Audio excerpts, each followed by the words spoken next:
Buen día, soy María Rocío Rocha Rodríguez, estudiante de la licenciatura en Derecho de la Universidad Virtual del Estado de Guanajuato, con matrícula 2057-74. Estoy en el módulo Juicio de Amparo 1 y mi docente es la licenciada Sofía Pérez Fuentes Sacramento. Vamos a ver el reto 2, la jurisprudencia, a través de la explicación y abordaje de 3 casos. En el primero de ellos vamos a señalar qué método de integración, reiteración, contradicción de criterios o presentes obligatorios se utilizó para el abordaje de dicha jurisprudencia.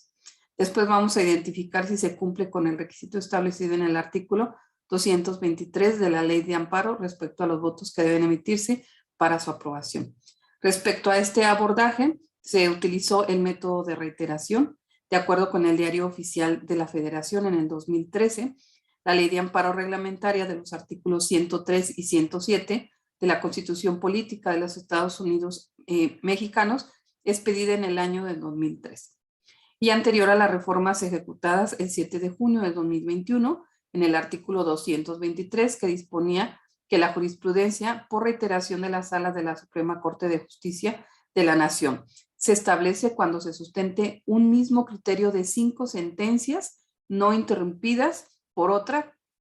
en contrario, resueltas en diferentes sesiones por una mayoría de cuando menos 4 votos. Mientras que de acuerdo con la Suprema Corte de Justicia de la Nación en el 2011, la tesis de jurisprudencia 1A/J 102-2011 con registro digital 161080, que fue aprobada por la primera Sala de Justicia de la Suprema Corte el 24 de agosto del 2011,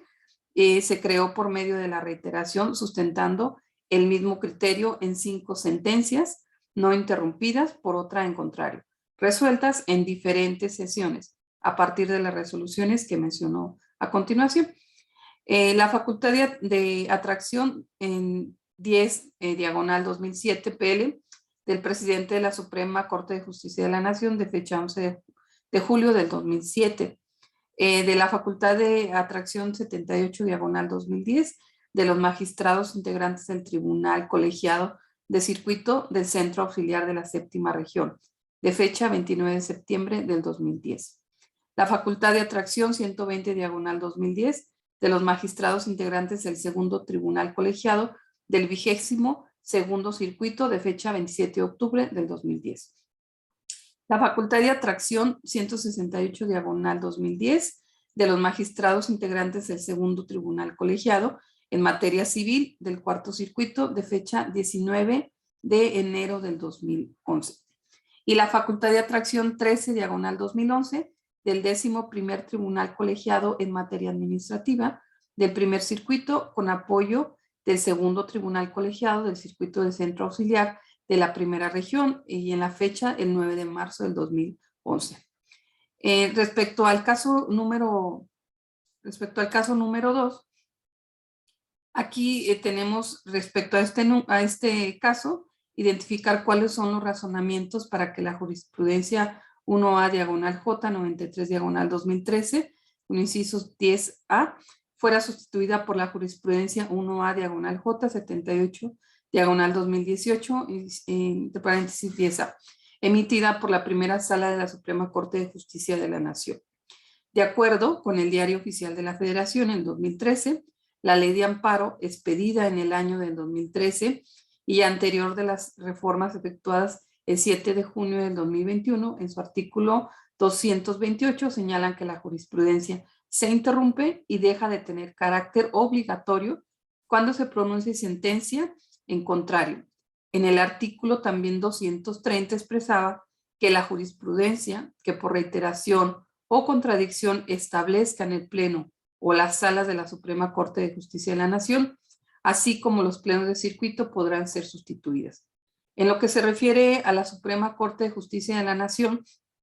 en el 2018, esta refiere que la tesis de jurisprudencia 1A/J 78/2018, entre paréntesis 10A, con registro digital 201-8828, interrumpió la jurisprudencia 1A/J 93/2013, paréntesis 10A, al ser creada por medio de la sustitución. De manera que la primera Sala de la Suprema Corte de Justicia de la Nación al resolver la contradicción de tesis 97/2013, de la cual derivó la jurisprudencia 1A/J 93/2013, interpretó las legislaciones penales de los estados de Chihuahua y de Durango. Aquí se sustentaba que la orden de citación al investigado a la audiencia de formulación de imputación, con apercibimiento de aprehensión en caso de no comparecer, transgredía el derecho a la libertad deambulatoria, siendo en este un acto de imposible reparación susceptible de ser impugnado a través del juicio de amparo indirecto. Sin embargo, pues bueno, al efectuar una nueva revisión, la misma primera sala, pues estima que la regulación de la citación a esa audiencia en las legislaciones locales era semejante a la prevista en el artículo 141 del Código Nacional en las legislaciones de procedimientos penales, perdón, para la citación a la audiencia inicial. Y bueno, dicho artículo advierte que la citación de la persona investigada a la audiencia inicial en la que habrá de formularse imputación en su contra, por sí sola no es un acto que afecte su libertad, pero además, bueno, su libertad personal, al tratarse de una simple comunicación del juez. En el sentido de que se requiere su presencia para el desarrollo de una audiencia en la que se formalizaría la investigación que se sigue en su contra y se formulará la imputación respectiva. La audiencia en la que podrá o no ser vinculado al proceso y en su caso sometido a una medida cautelar. Por lo que en este acto de comunicación como tal no incide en la libertad personal del citado y contra el auto, pero que ordena además que la citación del investigado a la audiencia inicial es improcedente el juicio de amparo indirecto, pues se trata de un acto judicial fuera de juicio que no afecta la libertad personal. En referencia al tercer planteamiento, pues aquí tenemos respecto a los casos 1, 2 y 3, indicar en qué época del semanario judicial de la Federación fueron publicadas esas jurisprudencias. Y bueno, de acuerdo a la Suprema Corte de Justicia de la Nación, en el caso número 1, la tesis de jurisprudencia 1A/J, 102/2011, con registro digital 16-1080, fue publicada en la 9ª época en el mes de septiembre del 2011, en la página 489 del tomo en el semanario judicial de la Federación. Mientras que en el caso número 2, la tesis de jurisprudencia 1A/J78-2018, con registro digital 201-8828, fue publicada en la 10ª época, el 7 de diciembre del 2018, en la página 239 en el libro 61, en el tomo 1 de la Gaceta del Seminario Judicial de la Federación. En el caso del número 3, la tesis de jurisprudencia P/J 145-2000 con registro digital 190-663 fue publicada en la 9ª época en el mes de diciembre del año 2000 en la página 16 del tomo 12 del Semanario Judicial de la Federación y su Gaceta. En el cuarto planteamiento, en el caso número 3, señala para qué autoridades es obligatoria la aplicación de dicha jurisprudencia. Pues bueno, de acuerdo con la Suprema Corte de Justicia de la Nación, que establece que la tesis de jurisprudencia P/J 145/2000, con registro digital 190-663, fue resuelta a partir de la contradicción de la tesis 5/97 por el Tribunal Pleno de la Suprema Corte de Justicia de la Nación. Ahora bien, de acuerdo con el Diario Oficial de la Federación, en el 2013, la ley de amparo expedida en este año mencionado y el anterior de las reformas efectuadas el 7 de junio del 2021, enmarcan en el artículo 217 que la jurisprudencia que establezca la Suprema Corte de Justicia de la Nación, funcionando en pleno o en salas, es obligatoria para estas, tratándose de la que decrete el pleno, y además para los plenos de circuito, los tribunales colegiados y unitarios de circuito, los juzgados de distrito, tribunales militares y judiciales del orden común de los estados del Distrito Federal y tribunales administrativos y del trabajo locales o federales. Bueno, por lo que esta jurisprudencia es obligatoria para las salas de la Suprema Corte, para los plenos de circuito, los tribunales colegiados y unitarios de circuito, los juzgados de distrito, tribunales militares y judiciales del orden común de los estados y del Distrito Federal, y tribunales administrativos y del trabajo locales o federales. Y bueno, en el quinto planteamiento, en el caso número 1, identifica si se cumple con el requisito establecido en el artículo 223 de la Ley de Amparo respecto a los votos que deben emitirse para su aprobación. Y bueno, en este marco, pues nosotros podemos decir que de acuerdo con el Diario Oficial de la Federación, la Ley de Amparo expedida en el año del 2013 y anterior a las reformas efectuadas el 7 de junio del 2021, en el artículo 223 ya se ordenaba que la jurisprudencia por reiteración de la Sala de la Suprema Corte de Justicia de la Nación ordenaba que se estableciera cuando se sustente un mismo criterio en 5 sentencias resueltas en diferentes sesiones, por una mayoría de cuando menos 4 votos, y en su artículo 224 refería que para el caso de la jurisprudencia de los tribunales colegiados de circuito, la votación deberá de ser unánime.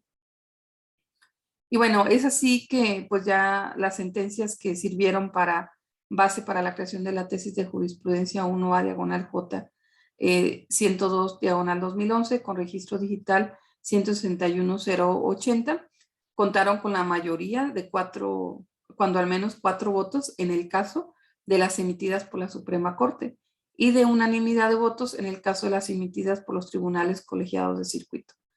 Bueno, la facultad de atracción 10 diagonal 2007 PL del presidente de la Suprema Corte de Justicia de la Nación de fecha del 11 de julio del 2007, la cual tuvo una unanimidad de 4 votos.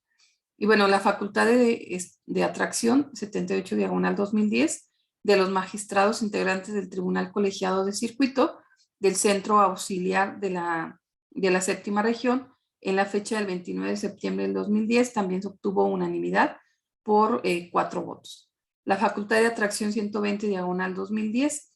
de los magistrados integrantes del Tribunal Colegiado del Circuito del Centro Auxiliar de Séptima Región, también de fecha 27 de octubre del 2010, también tuvo unanimidad de 4 votos. Y la facultad de atracción 168 del año diagonal 2010 de los magistrados integrantes del segundo tribunal colegiado en materia civil del cuarto circuito, de fecha 19 de enero del 2011, la cual tuvo unanimidad de 4 votos. Y la facultad de atracción 13 diagonal 2011 del 11º tribunal colegiado en materia administrativa del primer circuito, con apoyo del segundo tribunal colegiado del circuito de centro auxiliar de la primera región, en fecha del 9 de marzo del 2011 tuvo 5 votos. Y bueno, un poco para ir cerrando la parte con las conclusiones, pues podemos también establecer que la Ley de Amparo Reglamentaria, el artículo 103 y 107 de la Constitución Política de los Estados Unidos Mexicanos, expedida en el año 2013 y anterior a las reformas del 7 de junio del 2021, en el artículo 215 ya se expresa que la jurisprudencia se establece por reiteración de criterios, además por contradicción de tesis y por sustitución. A partir de las reformas de junio del 2021, la Ley de Amparo en el mismo artículo 215 ordena que la jurisprudencia se establece por precedentes obligatorios por reiteración y por contradicción de criterios. Además también, bueno, las fuentes formales del derecho pues son la jurisprudencia, la legislación, la doctrina y las costumbres, con lo que la jurisprudencia viene a complementar el ordenamiento jurídico y tiene un valor fundamental, pues como fuente de conocimiento del derecho. La jurisprudencia sabemos que es la interpretación de la ley por los tribunales y su función pues es unificar los criterios de interpretación de las situaciones jurídicas. Recordemos que los magistrados o ministros, al interpretar pues las normas y disposiciones en un determinado sentido, para su aplicación a un caso concreto en estudio, actúan impartiendo justicia para ese caso en particular y a la vez emiten jurisprudencia. Podemos concluir que la importancia de la jurisprudencia en este ejercicio jurídico pues es que va a permitir o propiciar que la justicia sea predecible, garantice la certeza y seguridad pues judicial por medio de los criterios jurídicos, los cuales pues son sumamente necesarios para que los juzgados puedan interpretar las diferentes normas y leyes. Además que, bueno, esta seguridad y certeza va a generar una mayor confianza en el sistema judicial, que además también contribuye agilizando pues la administración de justicia al reducir la carga procesal. Además ayuda a controlar la corrupción y a brindar una mayor estabilidad política y social. Me despido de ustedes, agradezco la atención a esta actividad.